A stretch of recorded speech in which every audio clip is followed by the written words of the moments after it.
Good evening. I'm Alan Joins, Mayor of Winston-Salem. It's my honor to call to order this October 3rd meeting of the Winston-Salem City Council, and would ask the city clerk to call the roll, please. Councilmember Larson. Present. Councilmember Clark. Here. Councilmember Mundy. Present. Councilmember Scipio. Present. Mayor Pro Tem Adams. Here. Councilmember Taylor. Present. Councilmember McIntosh. Councilmember Burke. Here. Thank you very much. As we take a moment to go have a moment of silence, I think it would be certainly appropriate to remember all the victims of the Hurricane Ian in Florida, South Carolina, North Carolina, as we pause, join the City Council and me in a moment of silence.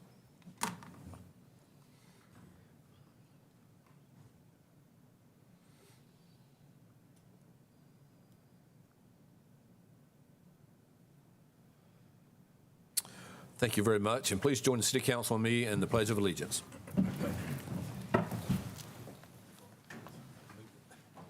I pledge allegiance to the flag of the United States of America and to the republic for which it stands, one nation, under God, indivisible, with liberty and justice for all.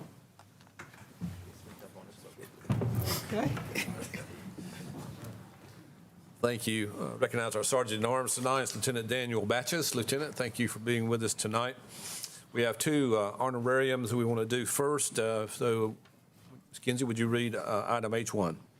Item H1, proclamation declaring October 3rd through the 7th, 2022 as Customer Service Week.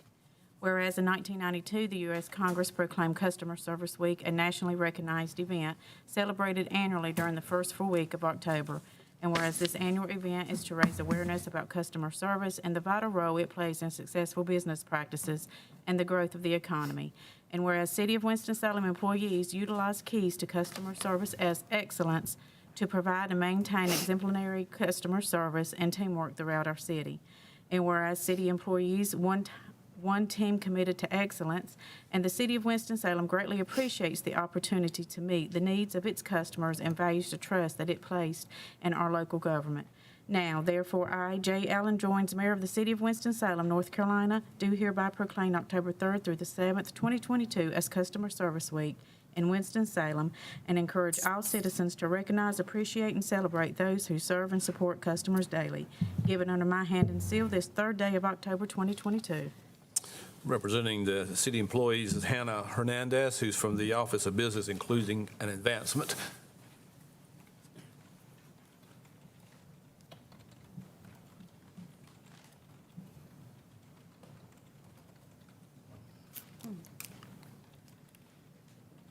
And I know I speak on behalf of the City Council when we say how much we appreciate the great work of our city employees, the team that we have here. Makes us look good when the great work that you all do on it every day. And so please share this with the rest of the employees. I'd like to say a word. Thank you, everybody. I just want to say thank you to the city manager's office and everybody on city council for the support. And we're really excited for this week. And thank you again for your support. Thank you. Next item, please. Item H2, proclamation declaring October 2022 as Fire Prevention Month. Whereas the City of Winston-Salem is committed to ensuring the safety and security of all those living in and visiting our city, and whereas fire is a serious public safety concern both locally and nationally, and homes are the locations where people are at the greatest risk from fire. And whereas home fires caused 2,580 deaths in the United States in 2020, according to the National Fire Protection Association. And fire departments in the United States responded to 365,000 home fires. And whereas smoke alarms sense smoke well before humans can, alerting people to the danger in the event of fire in which they have as little as 2 minutes to escape safely. And whereas working smoke alarms cut the risk of dying in reported home fires in half. And whereas the City of Winston-Salem residents should be sure everyone in the home understands the sounds of smoke alarms and knows how to respond. And whereas the City of Winston-Salem residents who have planned and practiced a home fire escape plan are more prepared and will therefore be more likely to survive a fire.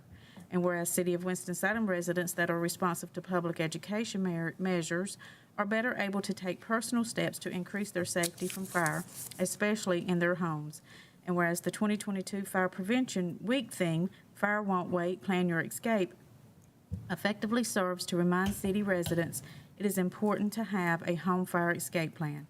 Now, therefore, I, J. Allen Joines, Mayor of the City of Winston-Salem, North Carolina, do hereby proclaim the month of October 2022 as Fire Prevention Month. And I urge all residents of the City of Winston-Salem to plan and practice a home fire escape plan twice per year. Given under my hand and seal this third day of October 2022. That's Mayor Pro Tem Adams to present this to Fire Chief Mayo. Of course, Councilmember Mayor Pro Tem Adams has had her experience with fire this year. You might want to, great job, Chief, you and all of the staff and employees that work diligently every day for the City of Winston-Salem. As I tell people, you can tell the difference in a fire truck siren and a police siren. But you also know that when you guys are out there in those big trucks and pumpers and ladders, that you're on your way to do something great. So one thing I'm asking, Mayor, City Council, indulgence, give one or two things you need people to remember right now going into fire prevention, okay? Yes, ma'am. Thank you. Chief Mayo.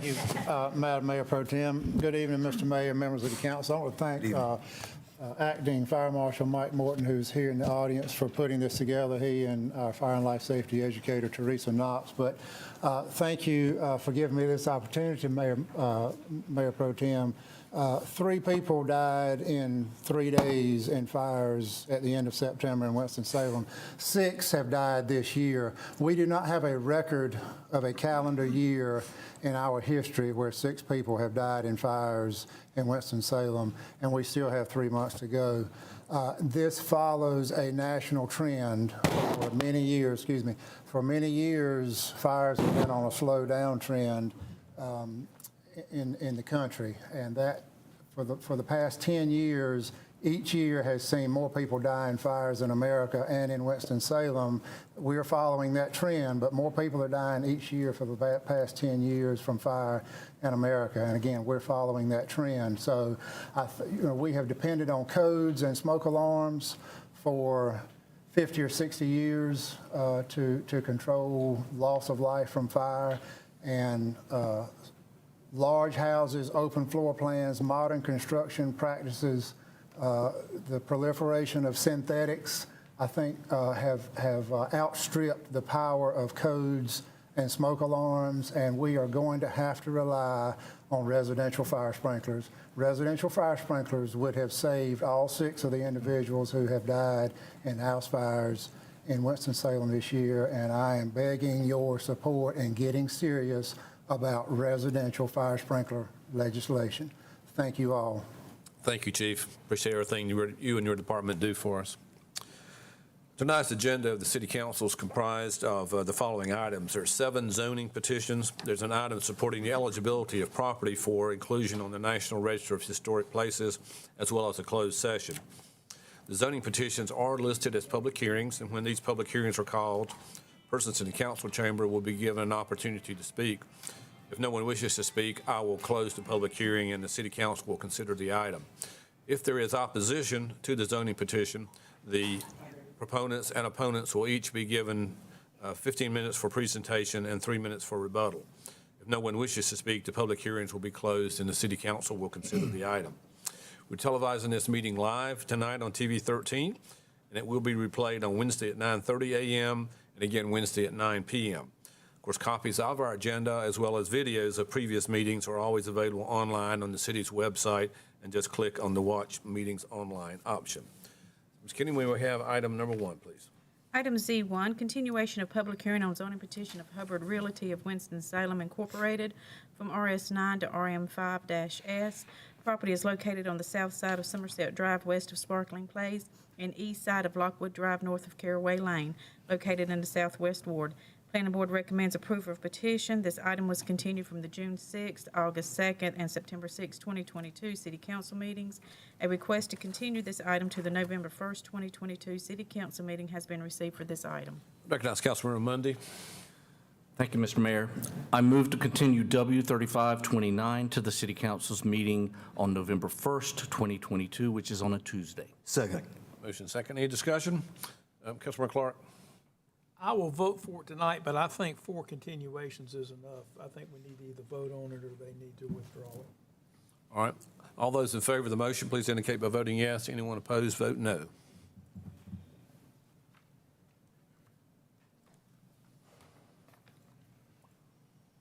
And that's unanimous. Thank you, Councilmember Mundy. Item Z2. Item Z2, continuation of public hearing on zoning petition of City of Winston-Salem from RSQ to IP-L. Property is located on the south side of Humphrey Street, west of Free Street, located in the East Ward. Planning Board recommends approval of petition. This item was continued from the August 2nd, 2022 City Council meeting. A request to continue this item to the November 1st, 2022 City Council meeting has been received for this item. I recognize Councilmember Scipio for a motion. Thank you. I move to continue W 3533 to the City Council's meeting on November 1, 2022. Second. Motion second. Any discussion? Not all those in favor of the motion, please indicate by voting yes. Anyone opposed, vote no.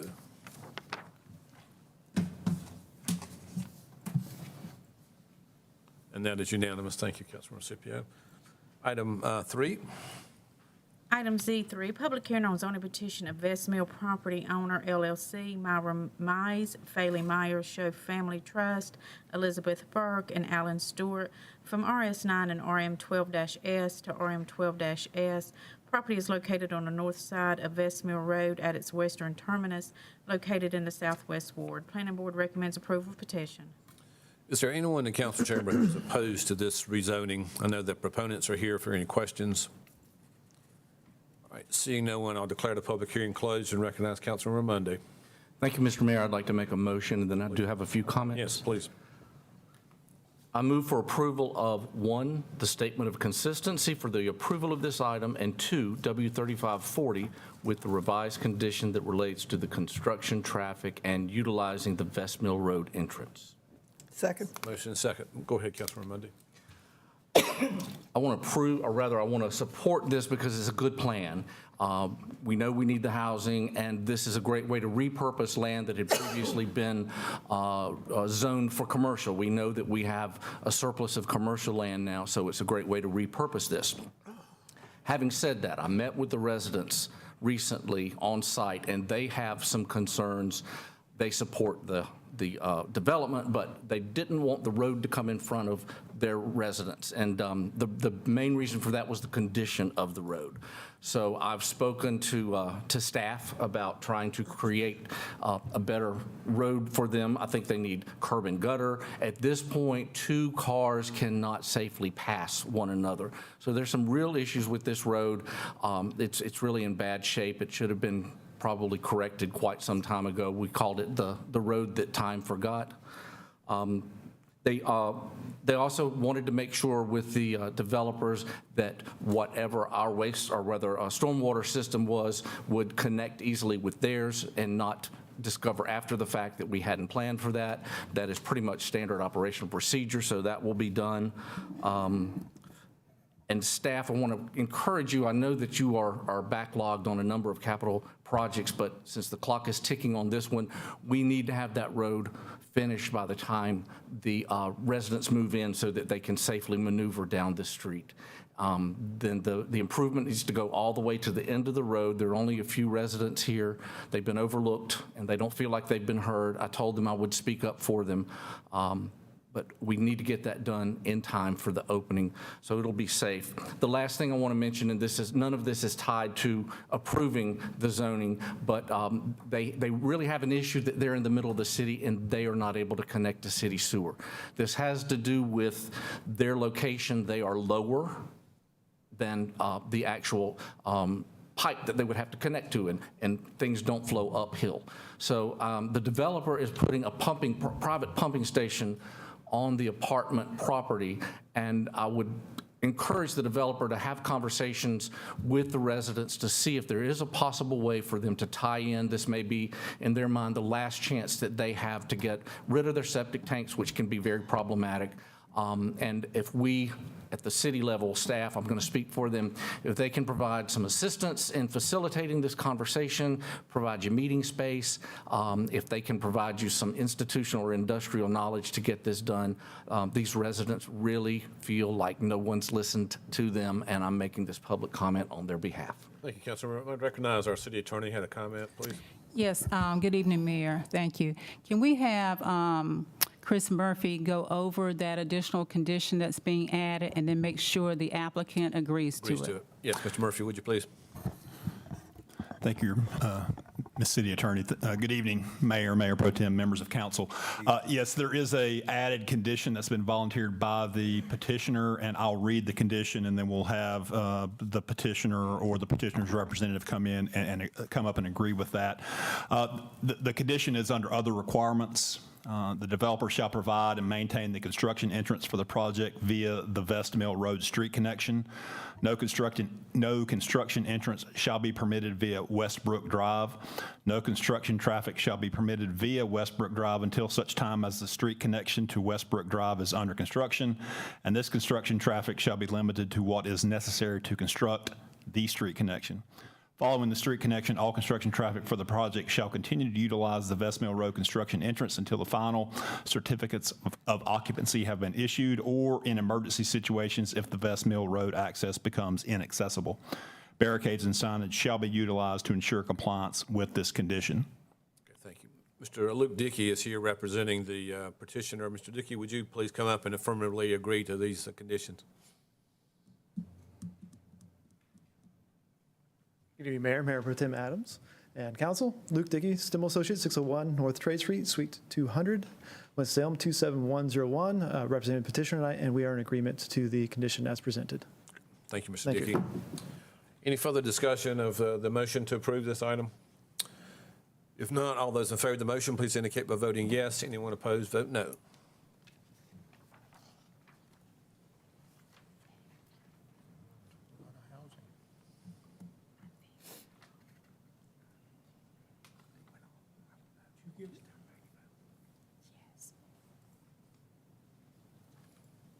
Everybody voted? There we are. It's unanimous. Thank you, Councilmember Mundy. All right, item Z4, please.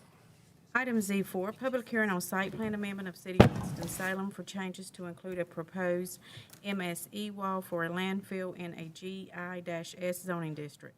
Property is located on the southwest terminus of Recycle Way, located in the North Ward and Northeast Ward. Planning Board recommends approval of petition. Thank you. This is a public hearing. Is there anyone in the council chamber who wishes to be heard on this proposed rezoning and site plan amendment, excuse me? All right, seeing no one, I'll declare the public hearing closed. This item does split but slightly between Councilmember Adams and Councilmember Burke's ward. I think most of it's in Councilmember Adams' ward, so with your permission, Councilmember Burke, I'm going to recognize Mayor Pro Tem Adams. Yes, Mayor, could we still get a short presentation from Mr. Murphy, because please. this is, we're talking about the landfill. Not the most glamorous, but the most needed.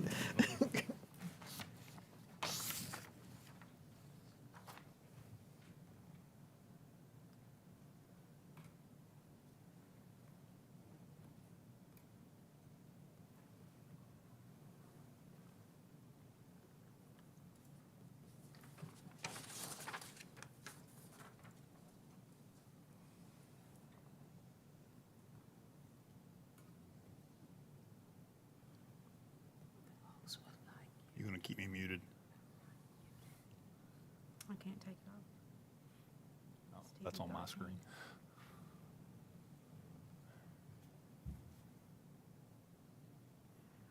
Just bear with me.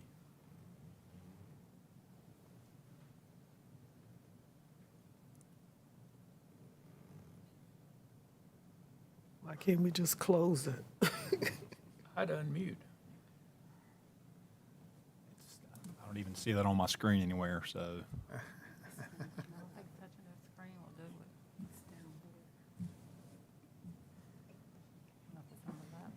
You need a mouse.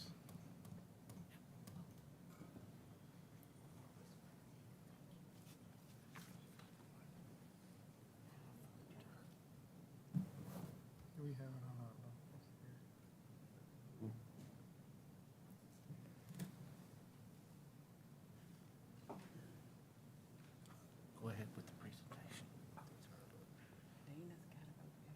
We can't just close the box. I mean, it's here, but when I get there, it looks like let me go on there and actually. Mouse isn't letting me get there.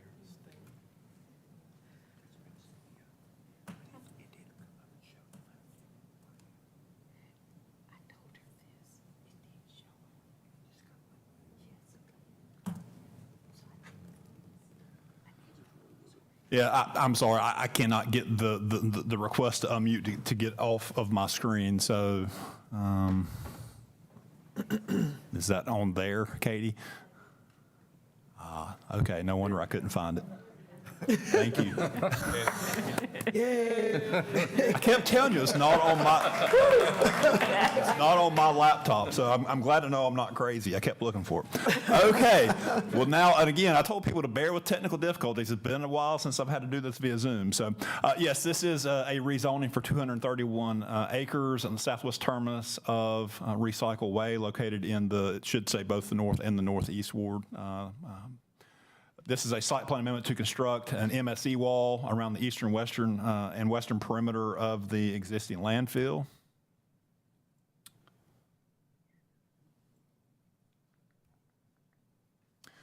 This is the subject property shown on the Growth Management Area Plan map, again in the GMA 3 area. Here is the subject property highlighted in yellow, existing zoning of GIS. This is a site plan amendment. You see the northeast and north ward boundary along that northern edge there close to Ziegler Road.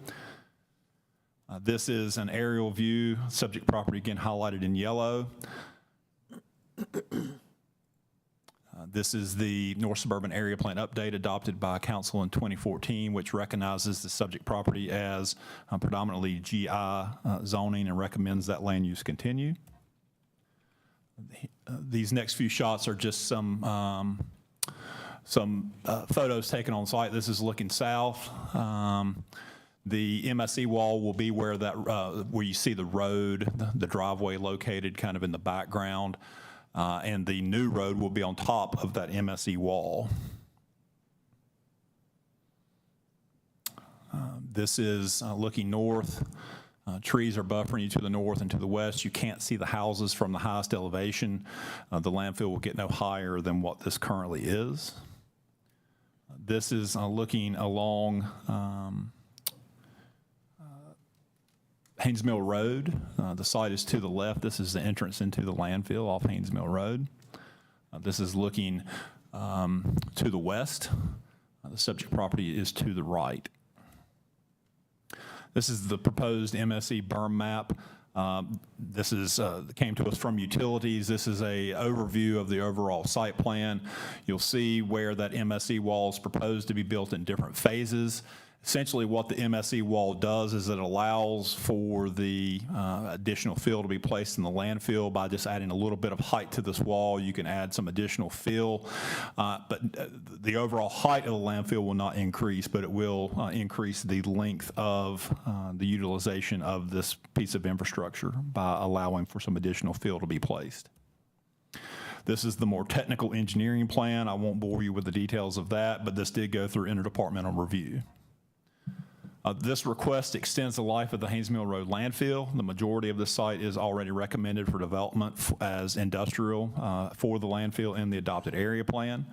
This MSE wall site plan amendment avoids the negative impacts associated with locating in a landfill somewhere else in the community.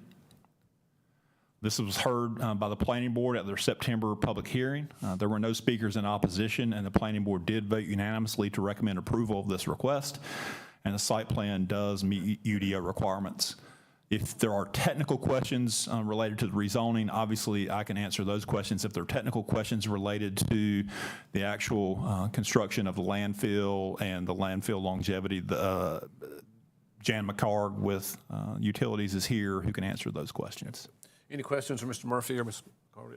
Yes, Councilman Clark and then Councilman. This is a landfill question. What is, with the addition of this wall, what is the expected life of the landfill? Ms. McCarg.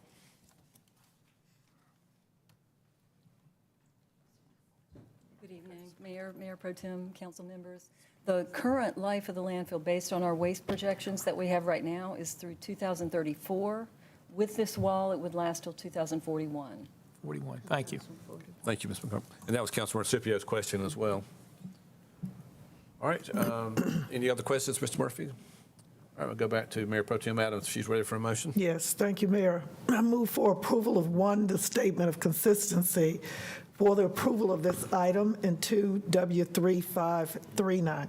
Second. Motion second. Any further discussion? If not, all those in favor of the motion, please indicate by voting yes. Anyone opposed, vote no.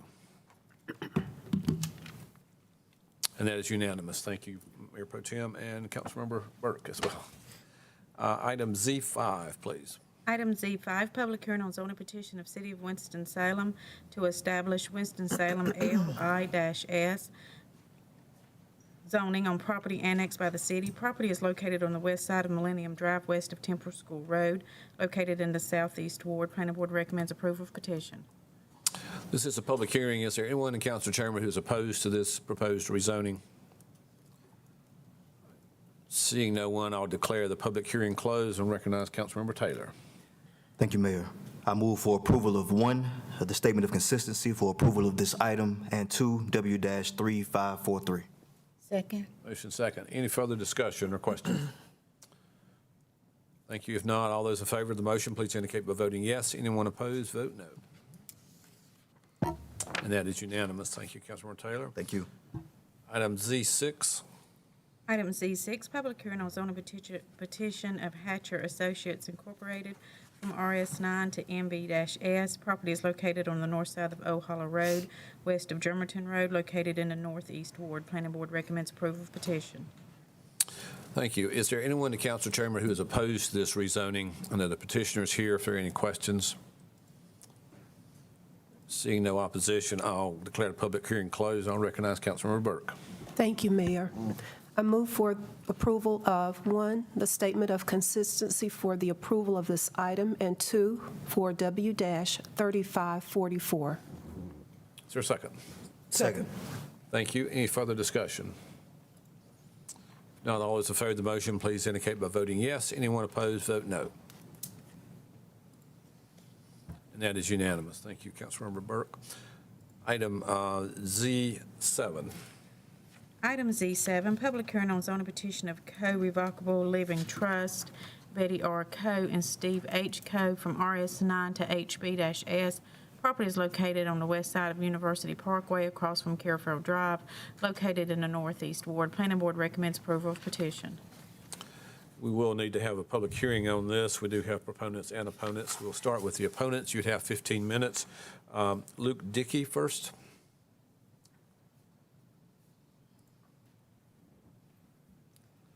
Please give your name and address for the record.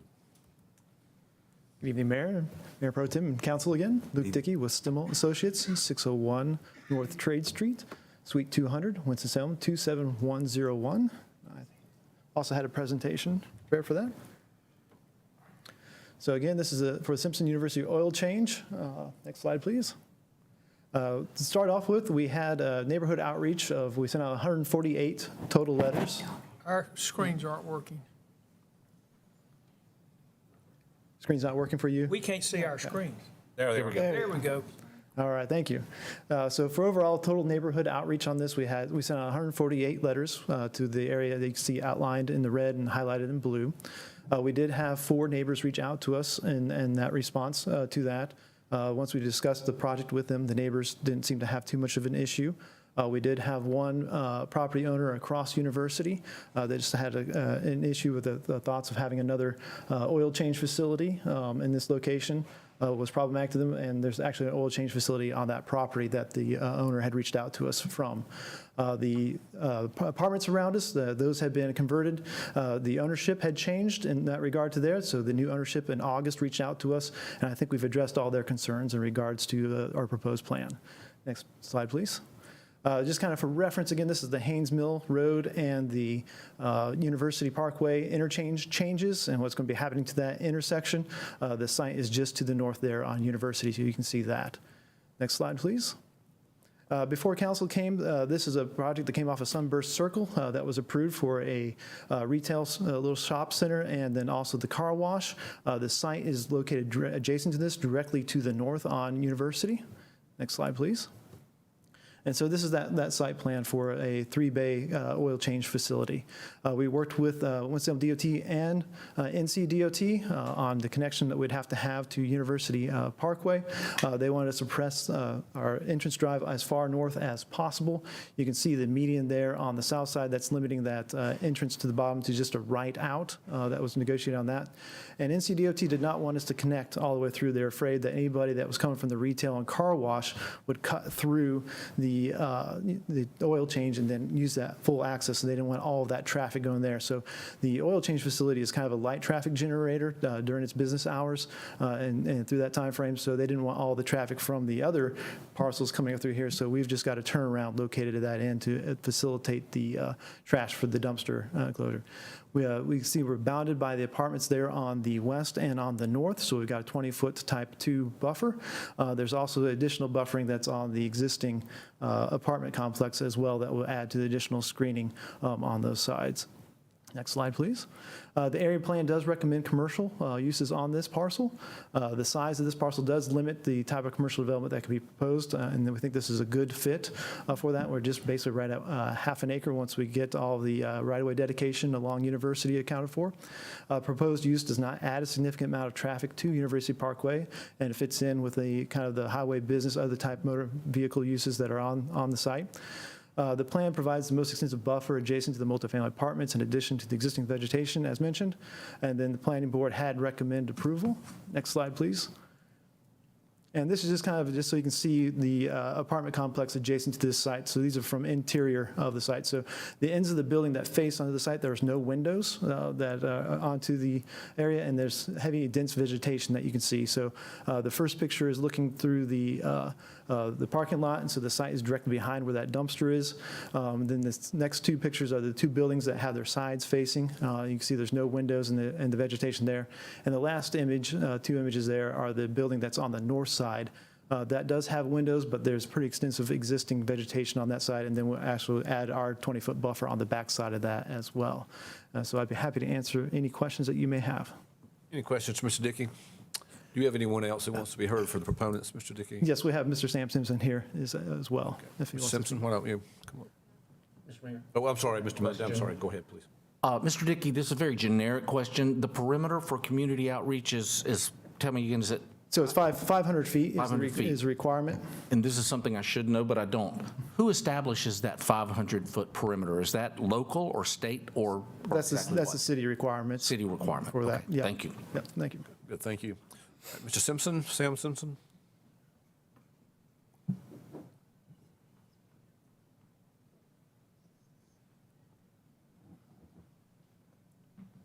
Good evening. Sam Simpson. My address is 1401 Sunset Drive in Greensboro, North Carolina, and I'll waive my time until the opponents speak in case we need to answer any questions. Okay, thank you, Ms. Thanks. Simpson. All right, we'll now hear from the opponents. Jason Bush.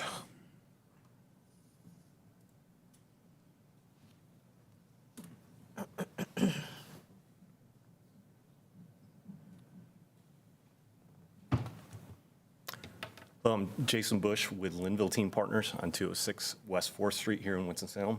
Mayor Pro Tem, City Council members. One thing we'd like to have you consider is the need or the capacity for a new oil change entrant in this location as part of the review of this petition. We do a lot of work for the existing oil changes in the area. We're the real estate brokerage firm and consultant that handles everything for Strickland Brothers 10-minute oil change. One of the things that we look at is the capacity for entrants to enter into a market. We believe the capacity in Winston-Salem in this area is insufficient for a new entrant. We make that calculation by looking at it in a 1-mile radius from this proposed location. There's currently 4 existing quick service oil change providers. On University Parkway, you have Strickland Brothers. On Haynes Mill, you have Express Oil Change and tire installers, but they're primarily a quick service oil change. Excuse me. On University Parkway, you have Speedy Oil Change. And on University Parkway, you've got an existing Jiffy Lube. And those are all within a 1-mile radius. Also in that 1 mile radius, you have other oil change providers existing. You've got your Walmart on Haynesville, and you have Paris Tire and Automotive on Summit Square. So the area is very dense with oil change providers currently. The way we look at capacity in a marketplace is that generally, because this is a service business, it's not a destination, it's a service that people seek out, we have to determine how many cars are actually going to use quick service oil changes in this area. So we looked at a 3 mile radius around this proposed site. And in that radius, there's about 12,800 existing households. And we did a calculation of the average cars per household. We have lots of demographic data that we can use at our brokerage. And the average car count per household is about 1 3/4. So that gives you a little over 22,000 cars to be served in a 3 mile radius. Now, not all cars go to quick service oil changes. The industry standard is about 25% of any cars in a radius around a quick service oil change is your actual realistic market for that service. So if you take 22,000 cars that could be served and you divide it by the 4 existing oil change providers, there's roughly about 5,500 cars that could be serviced. That's a really low number in the context of an oil change industry. Now you've got 5,500 cars, you've got 4 quick service oil change providers. That works out to about almost a little under 1,400 cars per store. That's extremely insufficient for a location to be profitable. If the average car that seeks that service gets 3 oil changes a year, that store is going to do roughly $400,000 in revenue, which isn't going to meet their profitability goals. Rent there alone is probably going to be $130,000 a year.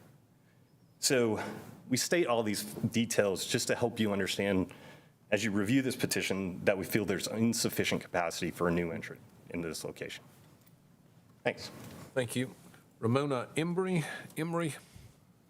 Mayor, while that person's coming up, if I may. Yes, I was going to ask you to comment on. The comments that were just made were not land use comments, and also he's outside that 500-foot area as well. Right. I was going to mention that we deal with land use and not the economics of a deal. Ms. Embry, please. Thank you. Just wanted the opportunity to say. State your name and address, Ms. Embry. I'm sorry. Ramona Embry, and I live at 2390 Memorial Industrial School Road, about 2 or 3 miles from the site. Thank you. And I was real excited to see, oh boy, something's coming up at this site.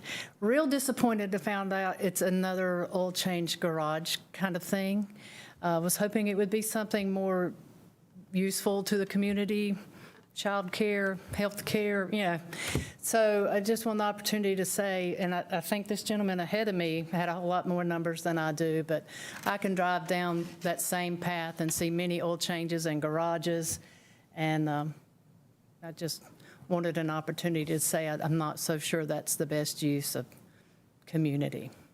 Thank you, Ms. Embry. Anyone else for the opposition? All right, seeing no one, we'll go back to the proponents. Mr. Dickey or Mr. Simpson, if you'd like to add anything on rebuttal. Okay. The opposition, anyone else? Okay. Well, I'll declare the public hearing closed and ask Mr. Murphy to give the report of the planning board.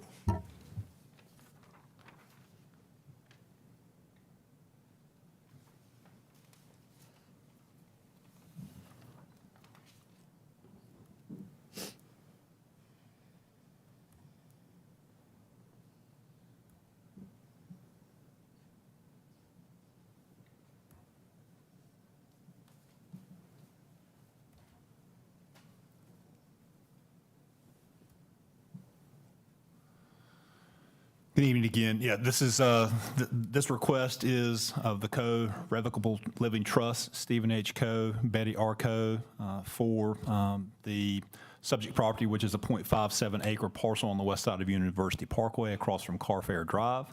The request is to go from RS9 to HBS zoning. This is the subject property shown on the Countywide Growth Management Area Plan, located in GMA 3, just on the edge of an activity center near Haynes Mill Road. This is a subject property highlighted in yellow, again surrounded by RM 18 to the west and north, and HB zoning both to the east and to the south. The This is a subject property shown on the aerial photo. At the time these photos were taken, it was a residential structure. This is looking south along University Parkway. The subject property is to the right. In the background on the same side of the road, you'll see the construction of the project that Mr. Dickey showed earlier that the council has already approved. This is looking north along University Parkway. The subject property is on the left. This is looking west at the subject property. The images from the apartment complex that Mr. Dickey had on his PowerPoint would be on the other side of that vegetation there. And again, there will be vegetation, a vegetated buffer yard associated with this project installed as well. This is looking across University at the O'Reilly Auto Parts store. And this is looking northeast of the subject property. This is the recommendation of the North Suburban Area Plan. It does recognize this property be utilized for commercial purposes. The red shown there is recommended for commercial zoning. Again, this is a subject property. The site plan for the subject property that was shown on Mr. Dickey's presentation.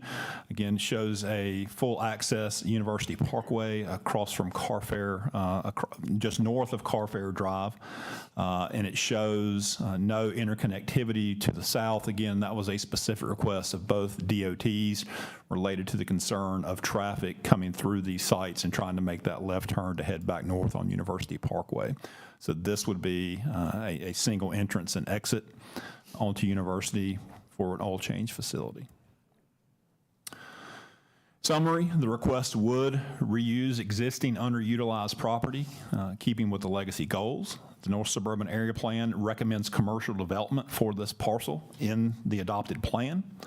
The development will have a minimal impact on University Parkway traffic.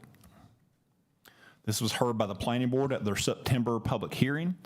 There were no speakers in opposition, and the Planning Board did vote unanimously to recommend approval of this request to the council. And the site plan does meet UDO requirements. Thank you. Any questions, Mr. Murphy? Mr. Mundy?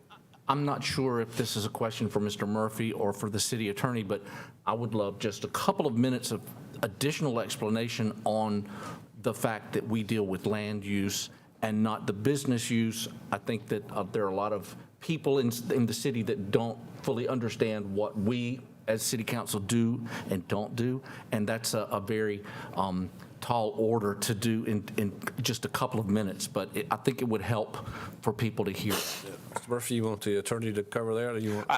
I'll be glad to take my first stab at it, and I'll let the city attorney fill in for me unless she would rather go. That's fine. You can go. Okay. I mean, essentially, from a land use perspective, what we are dealing with are, land use considerations. The area plan recommends specific land uses for property. Generally speaking, we follow that as a guideline, and there are regulations that deal with development for land use, and what comes before council is when someone wants to change the land use for a particular use, we look at it in relation to what the recommendations are in the area plan. If it's a special use district rezoning request, look at it in the context of what the requirements are for development in the land use regulations, and make a recommendation, a professional recommendation to the planning board, who then in turn makes a recommendation to the elected officials. What we don't do is look to see whether or not the market can support those uses. That's a free market kind of exercise. And what we don't get into is whether or not that particular use is needed or can be supported by the folks in the area. That's a business decision that's made independent of the land use recommendation, and thus isn't anything that staff, the planning board, or city council consider. Thank you, Mr. Murphy. Mayor? Want to add? Yeah, the only thing I would add is that in many cases, those additional factors are actually prohibited by law for council's consideration. And if I may add one more thing, just for context of both, I think council understands this, but also for the viewing public and the folks that are in the chamber, there are other uses that are listed for rezoning on this site plan. It's not just a oil change facility. There are other uses that if oil change cannot succeed here, there are other uses that this project could be converted to if they went through the process to amend their site plan. Thank you, Mr. Murphy. Thank you, and I think that helps explain to the speakers that it's not that we don't hear you, but that's not in our purview. Thank you, Mr. Mundy. I recognize Councilmember Burke. Thank you, Mayor, again. And thank you for your question, Councilmember Mundy, and that clarification. We started meeting with Stimmel last August 2021 and the property owners. We then had a community meeting in August of 2021, and the neighbors did express that they are in support of this. And we heard Luke from Stimmel say that 148 letters were sent to residents. So this process has been going on for a while, and tonight is the first time I heard any opposition. But based on the opposition that we heard and based on what our attorney just told us, that is something that we cannot consider as a council in making our decision. So thank you so much. We heard you, but legally we cannot make a decision based on that. So I move for the approval of 1, the statement of consistency for the approval of this item, and 2, W-3545. Is there a second? Second. Thank you. Any further discussion? Not all those in favor of the motion, please indicate by voting yes. Anyone opposed, vote no. That is unanimous. Thank you, Councilmember Burke. Now go to item Z8. Item Z8, public hearing on resolution supporting the eligibility of property for the National Register of Historic Places, Downtown Winston-Salem Historic District, recommended by Community Development Housing General Government Committee. Thank you. I believe that Michelle McCullough is going to get us started here tonight, and then we have the consultants that's with us as well. So, Ms. McCullough. Our Mayor joins, Mayor Pro Tem Adams, members of the council. I'm going to be brief this evening. You are about to hear a presentation on the National Register nomination for the downtown of Winston-Salem. This is predominantly just a 4th Street and some larger area. You saw a map in there. This evening, you will have a presentation by a consultant. You're getting this presentation because we're a certified local government community. The city of Winston-Salem is. Being such, you get the opportunity to review and make a recommendation whether you feel that this nomination meets the criteria for listing on the National Register of Historic Places. That criteria is significance and integrity. The HRC heard the same presentation you're about to hear at their September 7th meeting, and they found unanimously it did meet those 2 criteria. So you have that and your knowledge. The next step for this, after they get your recommendation, it does go to the National Register Advisory Committee on October 13th, and that is the group that will make the official recommendation to the National Park Service. I'm going to introduce Kaylin Halberg. She is from Commonwealth Preservation Group. They were the group who actually did the nomination, and she's going to give you a brief presentation on the nomination. And then if you have any other questions, I can come back up here, or Kaylin can answer any questions for you. Thank you, Ms. McCullough. Ms. Halberg.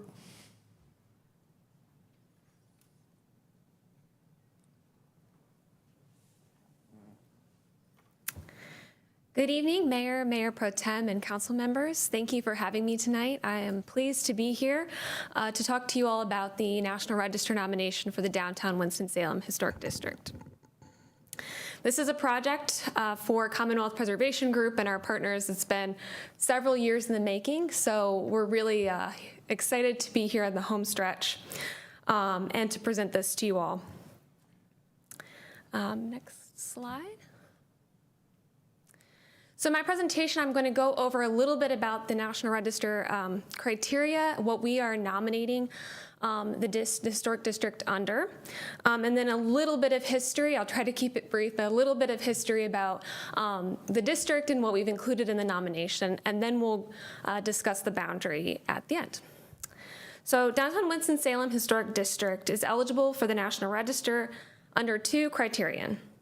Criterion A in the areas of commerce, community planning and development, government, and social history.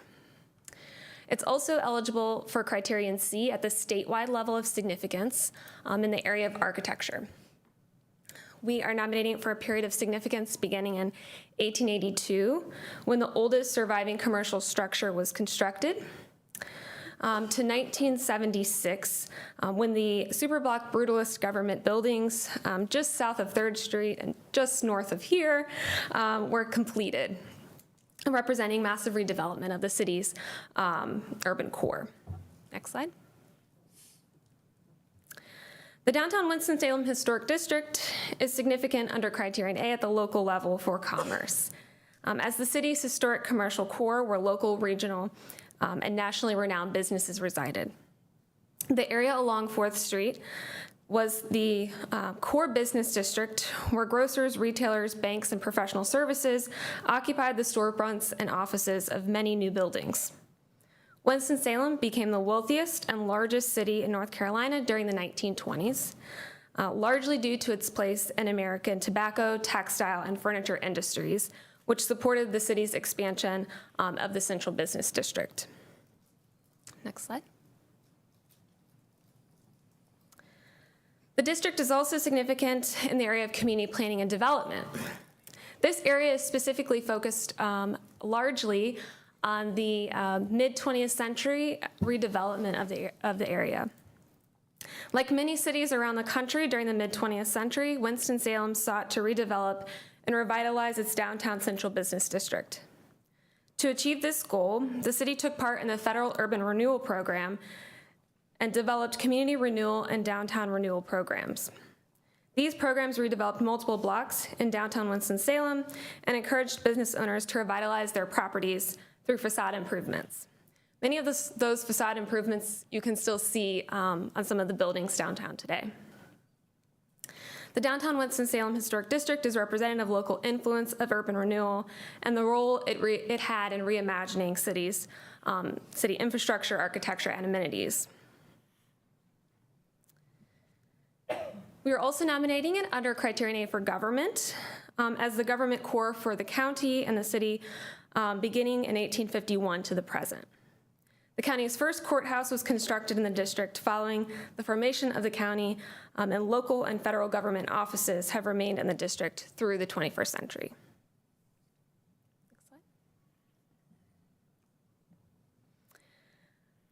Being able to nominate this district today in 2022 means that we get to look at history that occurred during the mid-20th century. In addition to urban renewal, this district was also significant for civil rights activism that occurred during the 1960s. Several of the downtown Winston-Salem department stores, particularly those with lunch counters, such as Woolworths and Crest, were sites of civil rights demonstrations in the early 1960s. After 3 months of nonviolent protest, Winston-Salem became the first city in the state to voluntarily desegregate its restaurants and lunch counters. And lastly, Criterion C for architecture. And we are, as I mentioned, we're nominating this at the statewide level of significance. This is something that's pretty rare to be able to nominate a historic district at the statewide level. But our partners here, the Historic Resources Commission and the State Historic Preservation Office do agree that this district is worthy of nomination at the statewide level. And that is because, as many of you know, it is home to some of the most architecturally impressive and distinctive buildings in the state. And it was also representative of the South's race to the sky. So there are several buildings in this district that held the highest building in the state, and then they just kept racing with each other, and over time, one new building after another in the city would become the tallest building in the South or in the state. The district is also representative of the full breadth of architectural history and architectural styles of the 20th century, beginning with its classic Art Deco architecture, like the Reynolds Building, through the brutalist architecture of the 1970s, which I know is not always everyone's favorite architecture, but nonetheless is quite distinctive, especially for the South, to have buildings like the Hall of Justice here in Winston-Salem. They represent a movement of the 1970s, 1960s, and 70s that is an important part of the trajectory of American architecture. And with that, I will go over our proposed boundary. So within this boundary, I would like to really thank Michelle McCullough and the staff of the the City Planning Department for helping us throughout this process, and the SHPO staff to help us get to this boundary. They provided us with tons of research material and also just assistance in looking at buildings together and looking at the boundary. So thank you, Michelle. So we have 53 acres, 56 buildings within the district are new contributing buildings. So these are buildings that are not yet listed in the National Register of Historic Places. There are 16 buildings that already are listed, and those are some of the larger, more impressive, taller buildings within the district. And so what this is doing is it's allowing 56 new buildings which aren't eligible for the National Register on the individual level to be able to be listed. There are also 11 non-contributing resources, and those include a mixture of buildings, sites, and objects. Objects are usually monuments or markers or works of art.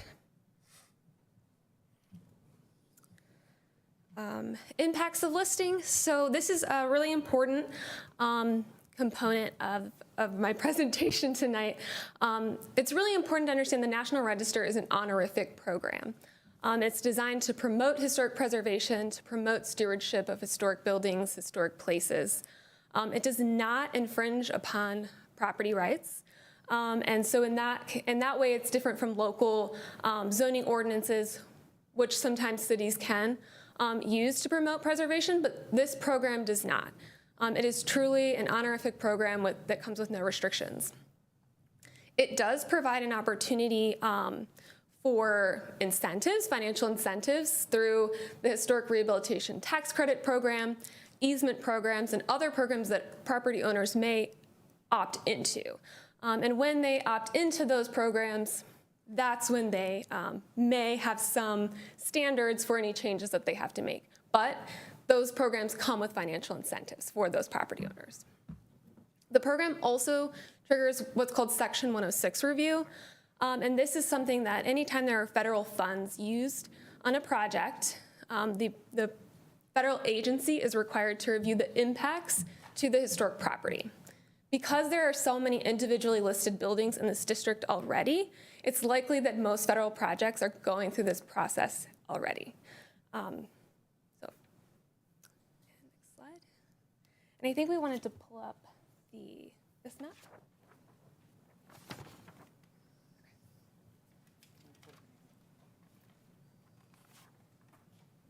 Oh. We're gonna do it the old-fashioned. Okay, so I just, thank you, Michelle. This map shows that the yellow is the proposed historic district, and it is surrounded on all sides by existing historic districts to the north, south, east, and west.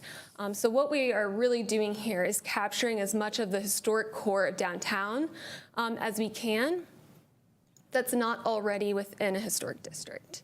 And it has its own sort of story and historic significance to tell. So with that, I will take any questions, and Michelle would like to answer. Thank you, Ms. Hallberg. Any questions, Ms. Hallberg or Ms. McCullough? Mr. Mundy? Thank you, Mr. Mayor. This may be a question, I think, for local level, but we talked last time this was presented that there are no restrictions on these buildings and so forth. I worry, first of all, it's a great thing to do, and I'm very much in favor of that, but the building owners and the residents of these buildings, how are they finding out about this, and we're hopefully communicating that it will not create any hardships for them? I am going to let Kayla address it because it was one thing we stressed to them that this was very important. So several steps were taken, and since their firm did it, I'll let her brag on it. Thank you. Yes, absolutely. I had these notes here on my paper, and I didn't get to them. So for our public engagement, we actually started our public engagement last summer, in the summer of 2021. And we mailed postcards to 500 plus residents and property owners, letting them know about a public meeting that we had. So we had a public meeting last summer as well at the Atrium Theater. So we had, not 500 people show up, but we did have interested folks show up. And also the project sponsors have done a good bit of outreach to stakeholders and downtown organizations and businesses. So this is something that we definitely took seriously, and we've worked with the state as well as part of the outreach for this, and a public notice was put out in the local newspaper right, I think in the summer, a couple of months ago, about this as well. And also, a public notice was put out for the Historic Resource Commission meeting. That was a public hearing. We actually had some calls, comments, some people show up, so we answered questions there, and have been fielding these things for a couple of years now, so. Thank you for those efforts. I think it is important that we let the public know what's going on. Thank you. Thank you, Ms. Hallberg. And this is a public hearing here. Of course, if anyone would like to be heard on this proposed historic district, it's in the audience tonight. All right, seeing no one, I will close the public hearing. And Mayor Pro Tem Adams, this did come through your committee. May I call on you for it? Yes, thank you, Mayor. I move for approval of Z8, item 22-0514. Second. Motion second. Any further discussion of this item? It's Councilmember Larson. I would just like to comment that this is incredibly timely that this is coming forward to council, because at the end of this month, we will hold a statewide convention in Winston-Salem. Preservationists from throughout the state of North Carolina will be in this city to celebrate our preservation efforts, so we will have a new jewel in our crown, as it were. So I'm all in favor of this. Thank you, Councilmember Larson, for reminding us of that. All right, all those in favor of the motion, please indicate by voting yes. Anyone opposed, vote no. And that's unanimous. Thank you. Thank you, Ms. McCollum, Ms. Hallberg, for a good job. Thank you so much.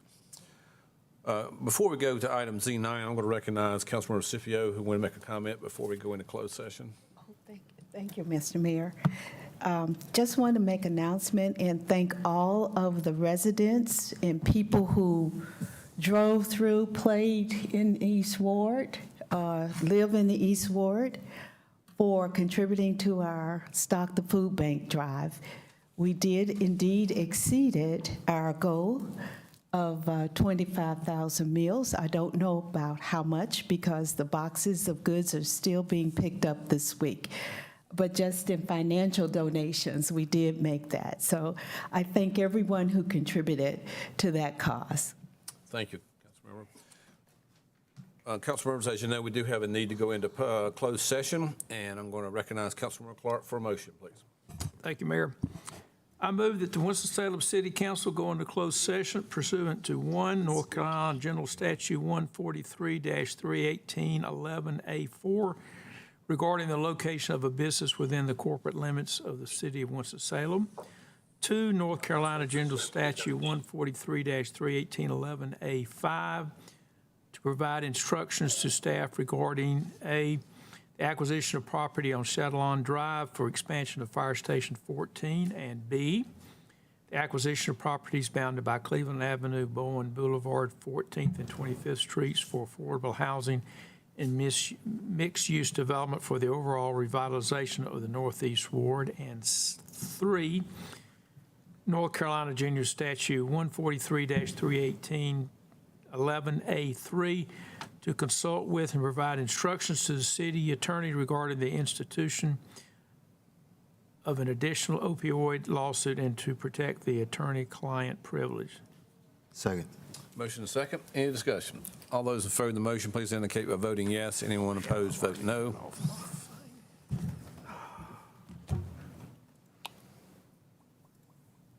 And that's unanimous. We will go into closed session. I'll ask anyone who is not involved in these items, if you will excuse us, please.